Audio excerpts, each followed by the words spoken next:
Hello friends, welcome to my channel. आज का video जो मैं आपके लिए लेके आई हूँ बहुत ही इम्पोर्टेंट वीडियो है, तो ध्यान से देखिएगा, सुनिएगा सॉरी। और इस बात को शायद ही कभी किसी ने डिस्कस किया हो, तो ये बात पे बहुत ज़रूरी ध्यान दीजिएगा, ठीक है। क्योंकि सब तरह की हीलिंग और सब तरह की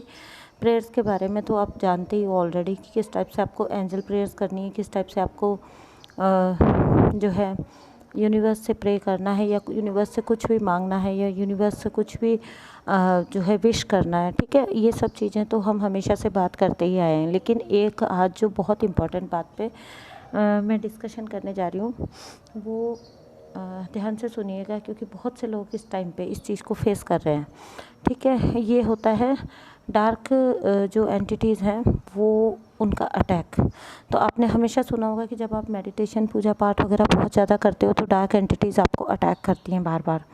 ठीक है, क्योंकि वो आपको अच्छे मार्ग से हटाना चाहती हैं। तो आज का टॉपिक यही है। तो कई बार क्या होता है कि जब आपने अपने आप को पूरी तरह से प्रोटेक्ट करके रखा हुआ है, क्योंकि कुछ दिन पहले ये चीज़ मेरे साथ हुई है, इसलिए मुझे लगा कि मुझे आप सबको बताना चाहिए, और इस चीज़ को आप कैसे हैंडल कर सको वो भी मैं आपको बताऊं। तो जब डार्क एंटिटीज़ जो हैं वो आपको रोकने के लिए नाकाबिल हो जाती हैं, ठीक है, वो आपको नहीं रोक पा रही हैं, आप पूरी तरह से एंजल प्रोटेक्शन लेके और अपने आप को प्रोटेक्टेड रख रहे हो, ठीक है। या आपने अपने आप को इतना ज़्यादा इम्प्रूव कर लिया है कि अब आपको वो वाली चीज़ें इफ़ेक्ट नहीं कर पाती हैं, ठीक है। तो कुछ दिन पहले मेरे साथ ये हुआ कि मेरे जो क्लोज वंस हैं तो उनको डार्क एंटिटीज़ इफ़ेक्ट करने लग जाती हैं और उनके द्वारा चीज़ें करवाने लग जाती हैं जो हमारे आसपास होते हैं, ठीक है। तो मुझे लगा कि ये चीज़ आप में से कईयों के साथ हो रही होगी, क्योंकि ऑब्वियसली हमारी वाइब्रेशंस हाई होती हैं, तो हमें किसी तरह से रोकना जो है इनके लिए बहुत ज़रूरी हो जाता है, डार्क एंटिटीज़ के लिए, ठीक है। ये एक तरह की वॉर है जो लगातार एंडलेस वॉर है, चल रही है। वो कोई भी तरीका अपनाएंगे आपको रोकने के लिए, ठीक है। आप ये मत सोचिए कि आप बहुत ज़्यादा हाई वाइब्रेशन में रह रहे हो, या आप बहुत ज़्यादा अपने आप को जो है प्रोटेक्शन वगैरह में रख पा रहे हो, तो आप जो है आप पर अब किसी तरह का अटैक नहीं हो सकता है। फिर भी आप पर अटैक होते हैं, आपके आसपास के लोगों के द्वारा करवा दिए जाते हैं, ठीक है, आपके कार्मिक्स के द्वारा करवा दिए जाते हैं। उनको इतना ज़्यादा हावी कर दिया जाता है एकदम से आपके ऊपर, ठीक है। तो ये इसका लक्षण ये होगा कि मान लीजिए आपके कार्मिक्स है, और अगर वो पैटर्न से हटके, देखिए चाहे कोई भी हो, कोई भी कार्मिक हो, बट उसका एक पैटर्न होता है जिसके अकॉर्डिंग वो बिहेव करता है, ठीक है। एक एक साइकिल चलता है, ठीक है, चाहे वो प्यार में हो, चाहे नफ़रत में हो, चाहे और किसी भी रिलेशन में हो, ठीक है। तो एक पैटर्न होता है किसी के भी बिहेवियर का। तो अगर कोई भी आपके आसपास है या आपका कार्मिक है, ये जो उसका जो यूजुअल पैटर्न है, जो वो हमेशा जैसा बिहेव करता है, ठीक है, उससे भी ज़्यादा भयंकर बढ़कर आपको समझ ही ना आ रहा हो कि ये हो क्या रहा है। ये बंदा आपसे पहले भी करता था, लेकिन अब जितना कर रहा है वैसा तो वो कभी भी नहीं करता था, ठीक है। तो समझ जाइएगा कि वो खुद भी वो भी हेल्पलेस है, ठीक है। कार्मिक्स हमेशा बुरे ही नहीं होते हैं, इसीलिए कहा जाता है कि कार्मिक्स को भी ब्लेस करना है, उनको भी लव करना है, और उनको भी जो है अप्रिशिएट करना है कि वो आपकी लाइफ में आए, आपके कर्मा रिलीज़ करा रहे हैं, आपको आपकी जर्नी में हेल्प कर रहे हैं, ठीक है। क्योंकि कार्मिक्स खुद कई जगह पे हेल्पलेस हो जाते हैं, आपके आसपास के लोग खुद कई जगह पे हेल्पलेस होते हैं, उन्हें खुद पता नहीं होता कि वो क्या कर रहे हैं, वो क्या बोल रहे हैं, और वो कैसे बिहेव कर रहे हैं, ठीक है। तो वैसे में आपको उनकी ये, क्योंकि अभी कुछ दिन पहले खुद मेरे साथ हुआ है, ठीक है, इसलिए मैं आपको बता रही हूँ। तो वो इतना हेल्पलेस हो जाते हैं कि उनको खुद पता नहीं होता कि वो कैसा बिहेव कर रहे हैं। तो वैसे टाइम पे अगर आपकी सोल का इवोल्यूशन हुआ है, एक प्रोसेस से आप गुजर रहे हो, तो डेफिनेटली आप समझ जाओगे कि ये इस बंदे का बिहेवियर तो आपके प्रति ख़राब है, नो डाउट हमेशा से है, लेकिन फिर भी ये जो पैटर्न आजकल, जो बिहेवियर का पैटर्न आप देख रहे हो, उसका वो उतना वाला जो है उसका नहीं था कभी भी। तो समझ जाना कि वो खुद भी हेल्पलेस है, वो खुद भी बहुत ज़्यादा बड़ा वर्ड हो जाता है, लेकिन क्या है कहूँगी मैं यहाँ पे, वो खुद भी पोसेस्ड है, ठीक है, डार्क एंटिटीज़ के द्वारा। उससे वो कर नहीं रहा है, उससे करवाया जा रहा है, वो बोल नहीं रहा है, उससे बुलवाया जा रहा है, ठीक है। तो ऐसे में आपको क्या करना है, ऐसे में जब आप देख लीजिएगा उस टाइम पे, आप चाहे एंजल प्रोटेक्शन मांगेंगे, चाहे आप एंजल्स को प्रे करेंगे, चाहे किसी को भी प्रे करेंगे, लेकिन वो चीज़ आपको उतना ज़्यादा जो है सूद नहीं कर पाएगी, उतना ज़्यादा उसका कोई इफ़ेक्ट आपको नज़र नहीं आएगा। बिकॉज़ क्या होता है कि ऐसे में आपको डार्क एंटिटीज़ जो हैं उनको भी ब्लेस करना होता है, उनको भी लव करना होता है, उनको भी जो है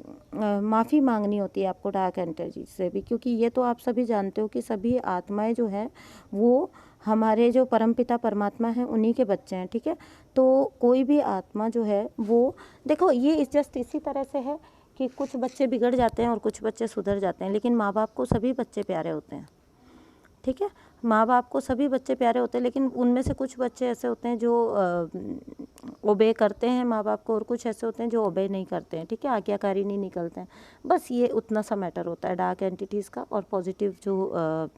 सोल्स होती हैं उनका, ठीक है, एनलाइटेंड सोल्स का, इनका बस इतना सा फ़र्क होता है। ये भी भगवान के बच्चे हैं, इनको भी प्यार की ज़रूरत है, इनको अपने रियलम से इनकी कुछ कुछ हरकतों की वजह से, क्योंकि बिकॉज़ ये जो इनकी जर्नी थी तो ये फॉलन एंजल्स बन गए थे और इनको जो यूनिवर्स ने सज़ा के तौर पे जो है ना इनको लटका के छोड़ दिया था, मीन्स अपने रियलम से निकाल दिया था, अपनी इस जर्नी से जो है आउट कर दिया था। तो इन सोल्स का ना उस टाइम पे मोक्ष हो पाया, ना इनका इवोल्यूशन हो पाया, और अब इसीलिए ये जो डार्क एंटिटीज़ हैं या नेगेटिव जो एनर्जीज़ हैं वो ये चाहती हैं कि बाकी लोग भी जो हैं उनका भी एवोल्यूशन ना हो पाए, बाकी सोल्स का भी, और वो भी जो है उनकी तरह ही लटकी रह जाएं, ठीक है। तो आपको ऐसे टाइम पे इन नेगेटिव एनर्जीज़ को ना किसी तरह की हेट्रेड सेंड करनी है कि वो आपको तंग कर रही हैं, ना ही आपको इनके लिए रिपेल मतलब इनको आपको जो है क्या कहते हैं उसे,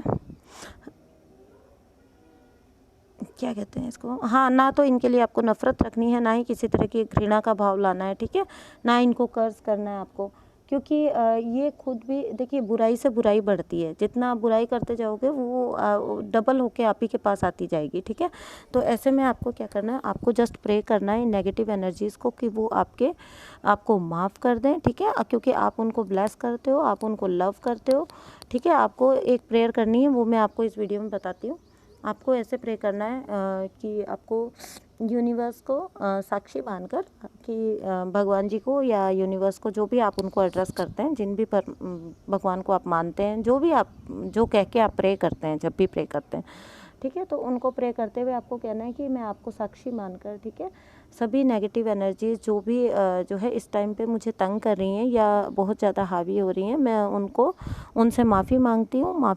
और मुझे माफ़ कर दीजिए, और मैं आपको ब्लेस करती हूँ, मैं आपको लव करती हूँ, ठीक है।